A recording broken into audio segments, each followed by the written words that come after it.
Určte, či zobrazenie phi je realizovateľné konečným automatom.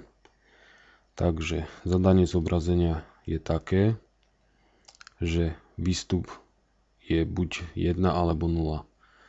1 je v prípade, že počet jednotiek n1 na vstupe, čiže xi, modulo 2 rovná sa 0, čiže či je párny počet jednotiek 0 inak. Najprv budeme zisťovať sekvenčnosť a pri zisťovaní sekvenčnosti nám pomôže tabuľka, kde si urobíme nejaký reťazec.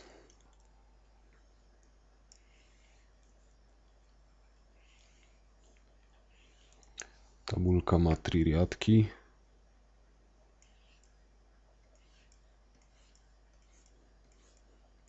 A aspoň 5 vstupov.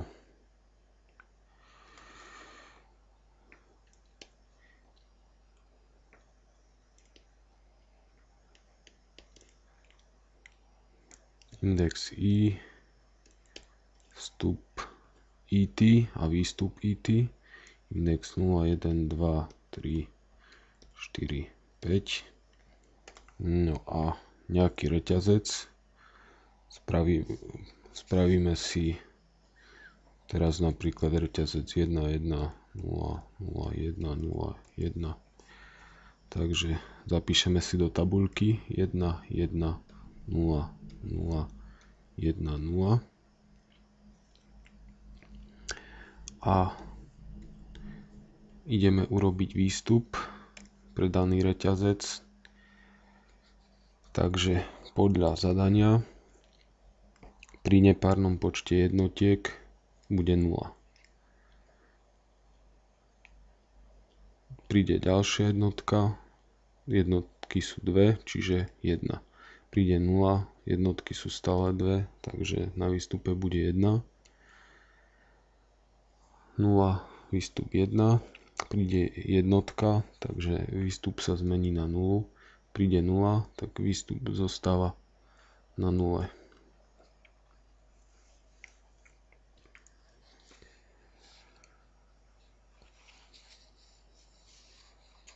Sekvenčnosť určujeme podľa pravidla, že musí platiť pre každé u a v, že ak u je prefixom v, tak potom platí, že phi zobrazenie u je prefixom phi zobrazenia v a naopak.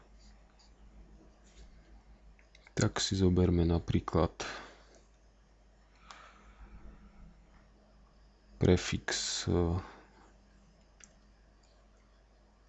1, ktorý by mal byť prefixom 1, 1, 0. V tom prípade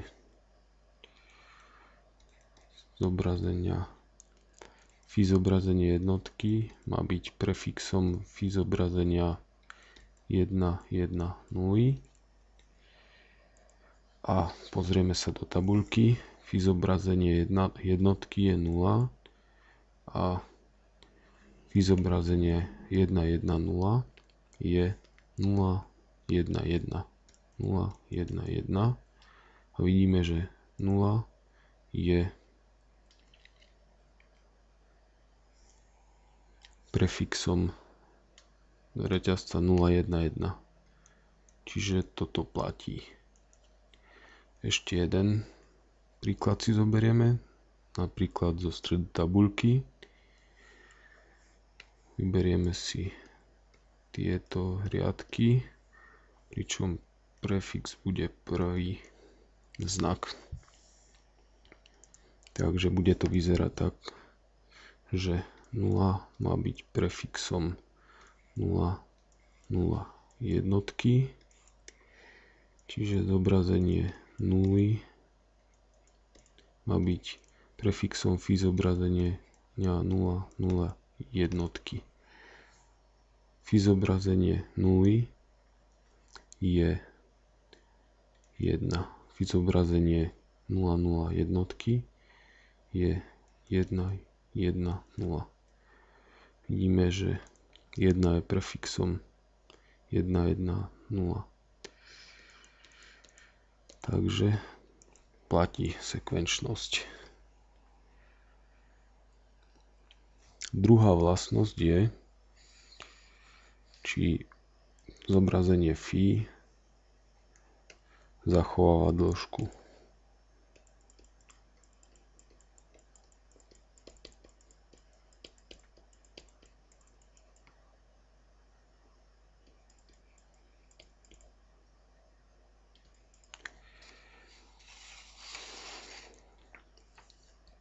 Dĺžka je zachovaná vtedy, ak platí pravidlo pre každé u. Dĺžka u sa musí rovnať dĺžke zobrazenia u.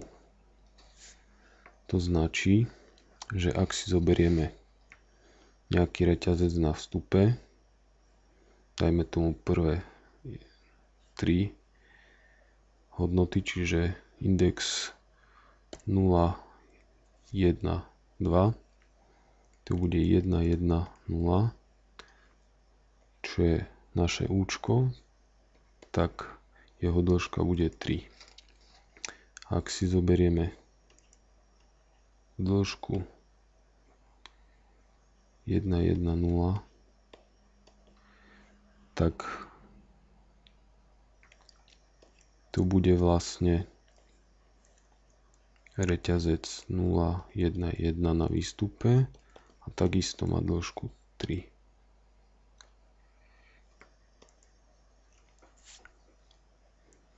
Tým sme dokázali, že zobrazenie zachováva dĺžku. Ďalej, po tretie, či je zobrazenie phi bez predurčenia.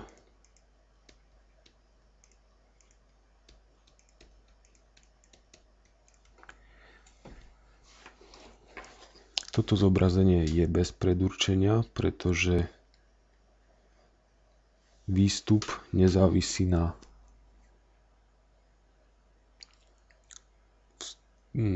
vstupe v budúcnosti.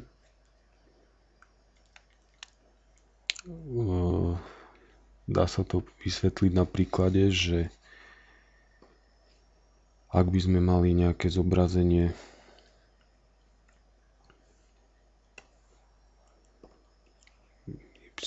y,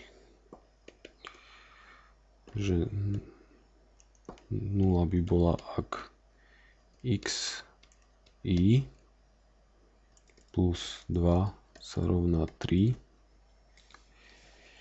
tak toto tu je predurčenie, pretože čas y, vlastne keď sa pozrieme do tabuľky, zoberieme si, že y sa rovná 1, tak v tomto čase y tu nám závisí od vstupu x y plus 2, čo je 3, čiže od tohoto vstupu, čo nám predurčuje ďalší vývoj. Takže predurčenie je jedine vtedy, keď je y plus nejaká hodnota. Y plus nejaká hodnota je predurčenie.